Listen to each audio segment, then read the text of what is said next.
Now I want to read you something about the planet Neptune. This is from the same book, and I've read this entire book on my YouTube channel. I will put the playlist in the description bar if you want to hear the whole book. There's 5 of the books. I read all 5 of them, but each playlist is just for one of the books. So you have 5 playlists to have to listen to for all of them. Very good books, and a lot of people don't even know about them.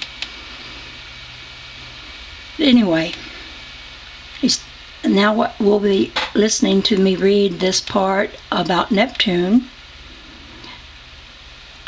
which the moon and I were showing how these different planets were born from the sun, that they came out from the sun. And the one in what is called the cradle orbit is the one closest to the sun. And Neptune is one of the older ones, older of the planets, one of the first ones that was shot out from the sun. And anyway, let me now begin reading about Neptune.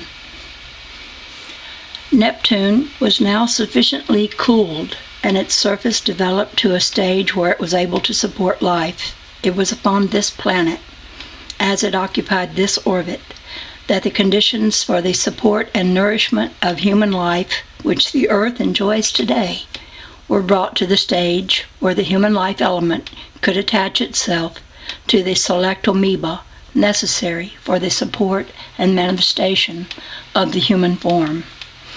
Thus came into existence the first human race, not the animal amoeba, but the human amoeba, the amoeba of selective type and character, with intelligence that could and did shorten the process of evolution.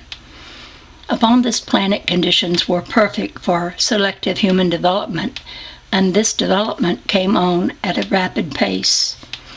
There were no lower animal organisms, thus animal life did not develop. The planet was occupied by superior human beings who rapidly developed into a perfect human race, who were all able to supply and support themselves directly from cosmic or aqueous substance. Thus they would have been termed gods upon this earth. Many of the legends and myths of today have their inception in and are built around this great people. They were exactly like the principle that brought them into existence. This race, through their ability to express beauty and perfection, began to surround themselves with perfect and beautiful conditions. In fact, they built the planet into a paradise of beauty and perfection. It was intended that this race should forever maintain this perfect condition, which they had accomplished by absolute control of all of the elements. Thus, when they put forth a desire, it was fulfilled instantly. As time moved on, some began to evidence inactivity and selfishness in attempting to outdo their fellow man. This condition brought on divisions, and divisions brought on selfishness and greed, which caused dissensions. The time that should have been spent in creating for service and advancement was dissipated in strife and contention. Instead of holding closely to their source, they were differing and separating wildly until all but a few lost that which was high and noble. All but the few let go of their security and protection. This caused a vortex to gather around the planet. Now, in another part of the book, which I couldn't find when I was looking for the material for this, it talked about those of Neptune. Some wanted to think for themselves and not for the good of the whole. And so they withdrew themselves from the main household, it was called. And pretty soon enough people thinking for themselves and not for the good of the whole caused there to be such strife. An ideal is in the sun, and the sun had a lot of commotion going on in it because of the thoughts of the people who only wanted to think for themselves and not for the good of the whole. And that's pretty much what's happening in our earth right now. So many people are into greed and selfishness, and they don't think of what is good for all people and for the animals and for the planet. And so what happened to them in Neptune was that destruction came, but those that could find, I'll read about that, that's in the next paragraph, I think. But there are other ways to continue living on your planet, even when great upheavals happen. So that's all I want to add. Let me get back to reading this. Instead of holding to the perfect patterns of the divine, whereby they could have accomplished a complete universe of divine attributes upon divine planets, they gave way to such an extent that when the next outburst occurred, it was so enormous that when the nebula was consolidated, the resulting planet was larger in mass than all of those which had previously come forth. Thus the great planet Jupiter came forth. The excess energy given out was so gigantic that it swept Saturn out of the cradle orbit into the orbit now occupied by Mercury. The outburst was so tremendous and the solar system so filled with great quantities of asteroids formed, arrayed, and aligned themselves around Saturn. Being of a different polarity, they could not coalesce with Saturn, thus they were independent, and their only alternative was to align themselves around the planet of Saturn as bands of asteroids. As such, they are commonly called the rings of Saturn. Some of these asteroids are as large as planets. The force swept Neptune, the great and beautiful, out into the orbit now occupied by the Earth. All of its magnificence with its great inhabitants, save a few, were swept away. Those who were preserved had never let go of their divine heritage, and they had so constituted their bodies that they could seek safety in the emanations of the spirit sphere, which is all around and interpenetrates the 91 universes now in existence. In this condition, they have been able to preserve their identity and knowledge and give it out so that it will never pass out of existence. It is through and by these ideas that we live today. We claim kinship with these great ones. They compose the root race of humanity. By them, the ideas of humanity have been preserved, and the Godhead of man has been maintained.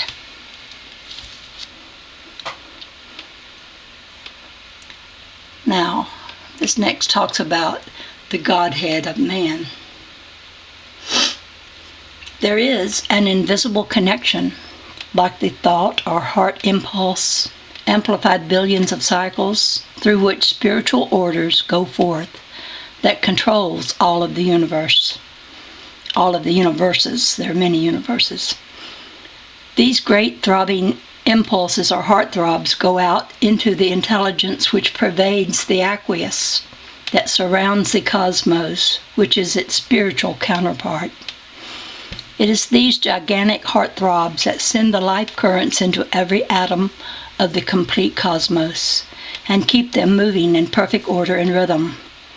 In this infinite cosmos vastness, there can be no sick or discordant cells, as one sick or discordant cell would throw all out of unison.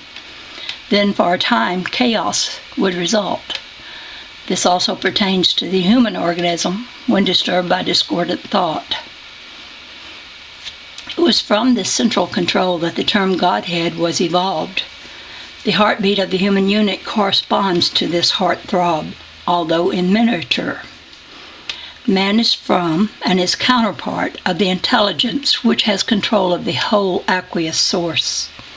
He is coexistent with the source and draws all direct from that great aqueous reservoir, just as a great central sun draws from that source, but in greater degree because of his union with the greater intelligence which is directing the source. Man, the unit of humanity, is a well-organized divine universe, though infinitesimal compared with the great whole of the universes. Yet man, as a unit of humanity, when he assumes and takes actual charge of his divinity, is most necessary, as he is of the great intelligence that is before and in control of the whole divine plan of all of the universes.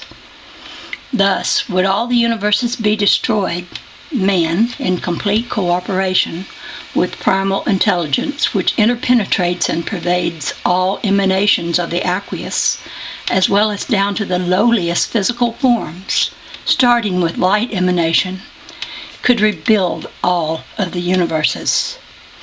So, should such a catastrophe occur, man not only has the power, but is the power that does resolve himself back into primal intelligence, wherein there is no destruction. When quiet again reigns and harmony is restored, it matters not to man, when he is back into primal intelligence, how many billions of ages pass to bring about primal perfection, in order that the whole process may be started over again. Here man maintains oneness with infinity and can afford to wait until the time is ripe for the bringing forth of the universe. Then, with the preserved consciousness of former experiences, he is better equipped to assist in the bringing forth of a more perfect and lasting condition. In this man can never fail, as he is more definite than any form, and failure is not written in his horizon or in his consciousness. The infinitesimal becomes the infinite of all forms. When the wise sage says, "I am deathless, ageless, eternal, there is not a thing in life or light that I am not," he is looking into and sees this vista. This is true divinity. The ascension is truly his.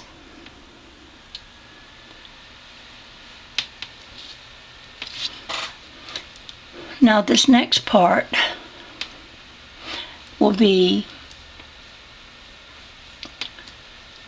talking about the principle of God being the active principle. And it's part of the book, and there's one man talking here who is a priest, and then the next person, Emal's mother, takes up the thought, and she begins to talk, but she is an ascended master, one that Baird Spalding and his group of researchers met and conversed with while they were in India and thereabouts. Power is the demonstration of the active principle of God, my Father. It is always the constructive activity. There is never too much or too little of God's perfect activity and manifestation, and God never fails, is never inactive. God principle is always working constructively. I command that I do stand forth, and that I am in perfect harmony with the active God principle, and that alone. And now, Emal's mother took up the thought. You can go on still further and say just as definitely, I pour this divine flame through you, my physical body, and you are transmuted into that pure substance which only God principle sees. Now it becomes necessary for you to accept and expand your consciousness to the God consciousness, and you yourself revel in God. You do actually become God, one with the Most High. Man belongs in this high estate. Here man is one with the essence of all things. He is truly God. Here no division can exist. Do you not see that man himself can become God or demon? Can you not see that man's true vibratory sphere is the whole vibratory sphere of God if he lives in that sphere? This is the only scientific sphere, the only place for man, and the only place where he can bring forth God and be one with God. Such a man is certainly more than the human concept of man. Do you not see then that you belong to and are of God's kingdom, and not that of any demon which is created by man's own imaging faculty? Then is it not a perfectly scientific and logical fact that man is and can be God, or that he may image himself out of God's kingdom and therefore create for himself a demonical realm which may seem real to him? I leave you to be the judge. This is the only issue upon which humanity stands or falls. There is but one choice, one purpose, one truth, and one science, and this makes you free. You become God or servants, as you choose. Stop for a moment and just think of the allness of God, or primal cause, with no beginning or end, with universal scope, and surround yourself in this. As you become faithful and worship this and this alone, one God, one almighty presence, you will find that the vibrations of your body will change from the human to the God or primal vibration. As you think, live, move, and become one with this vibration, you do worship, and what you worship you idolize, you become. It is thus with and for all humanity. There is but one God, one Christ, one union, one man, one general household, all brothers and sisters, all one. God cannot be brought forth as a person or a personal image, but as an all-inclusive universality, interpenetrating all things. The moment you personalize, you idolize. Then you have the empty idol. You have lost the ideal. This ideal is not a dead Savior or a dead God. To make God alive and vital to you, you must think and know that you are God. This is the divine science of your being. Then you, the Christ, your Redeemer, becomes alive and one with you. You are that very thing. This becomes a motivating force of your whole life. You are redeeming yourself, the true you. You are one with God, truly God. By reverencing, loving, and worshiping this, it becomes ideal to you. God right within and active. Now, in this book, they were talking about a tablet they had found. And these were the words that were written upon that tablet. That there is an all-wise, intelligent spirit, that this intelligence is divine and infinite and permeates all things, cannot be contradicted. Because the intelligence does permeate all things, it is infinite, and is the source of all. It is divine, and its divinity brought into thinkable or visible form, the act or truth of all things. You can name this all-wise intelligence, spirit, God, or good, or what you will, as man must have a name for everything. Once he has named a thing, he has power to bring it into existence. If man names anything through true reverence, worship, and praise, he can and does become that which he names. Thus you can see that man by choice can become God or animal.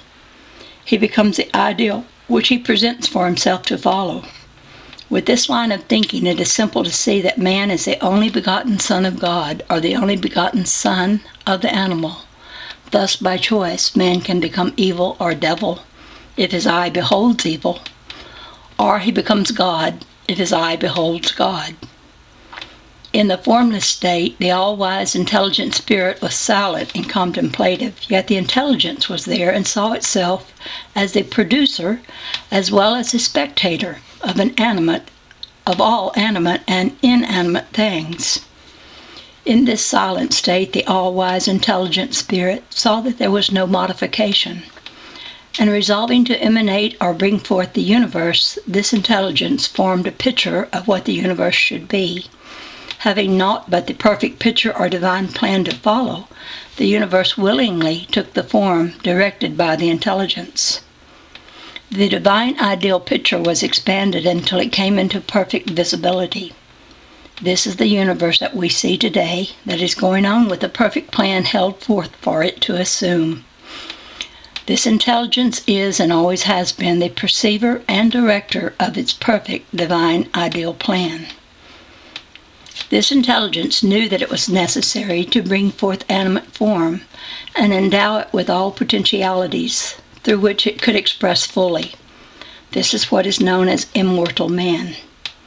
This divine ideal, which differentiates itself in all phases and directions, is the immortal of each man today. As this man was created in the divine ideal of all-wise intelligence, spirit, he was set forth as the son of the principle, with dominion over every attribute and every condition. Son means union with, not a servant of. It was necessary that this son be wholly free to choose and in no way become a slave or a puppet.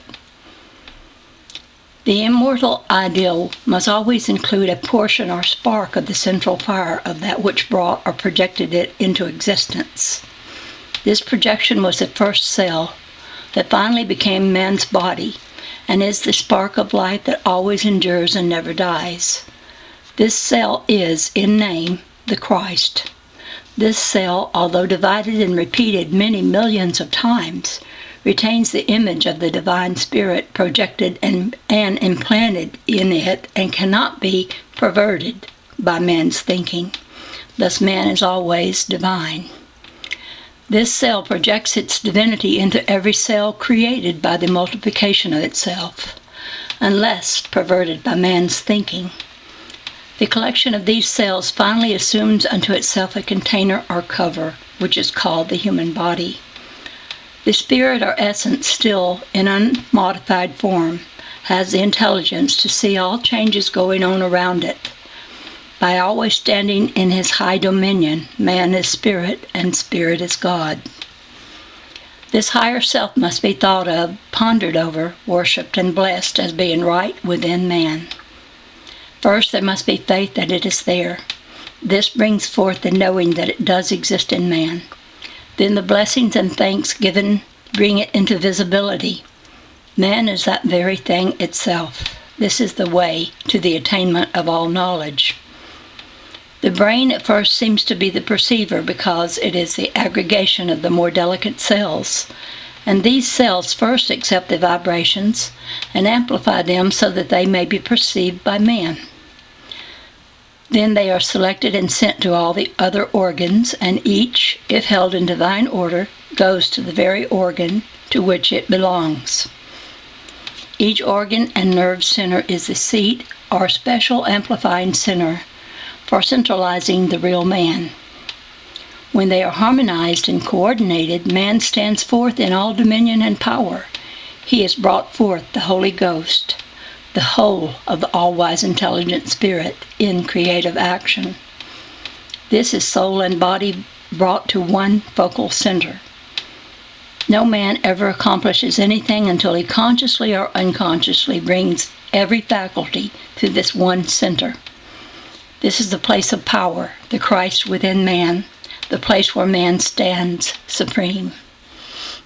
Then how can man suffer discord, inharmony, sin, or sickness, unless he idolizes them and brings them into existence? If he stands forth always and at all times as the all-wise intelligent spirit and knows no other, he cannot be conscious of anything less. With this highest ideal always held in the clear waters of man's intelligent thinking, he becomes God. He is certain to be answered by that inner voice at all times. Back of will stands desire. Will, in its truest state, is a pure, colorless force and is moved into action by desire. If there is no color or direction given to will, it is inactive.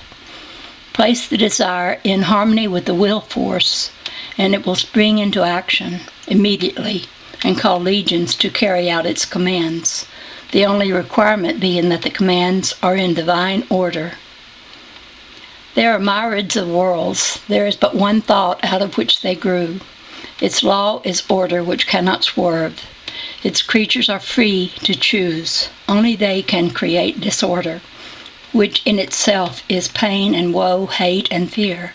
These they alone can bring forth. The great principle stands forth as a golden light. It is not remote, it is right within yourself. Hold yourself within its glow, and you will behold all things clearly. First, with all your being, know one thing, that your own thought when you stand is one with that thought which brought forth the worlds. Out of the blackness of disorder and its outpouring of human misery, there must arise the order which is peace. When man learns that he is one with the thought, which is of itself all beauty, all power, and all repose, he will know that his brother cannot rob him of his heart's desire. He will stand in the light and draw unto himself his own. Let pass through your mind, my son, only the image you desire, which is truth. Meditate only upon the true desire of your heart, knowing that it does not wrong any man and is most noble. Now it takes earthly form and is yours. This is the law through which you bring forth your heart's desire. Let him who puts forth his hand to draw the lightning to his brother recall that through his own soul and body will pass the bolt. And that is all that I copied from this book, but you might want to hear it read. It will be in the description bar, rather, so you can hear the whole book. And I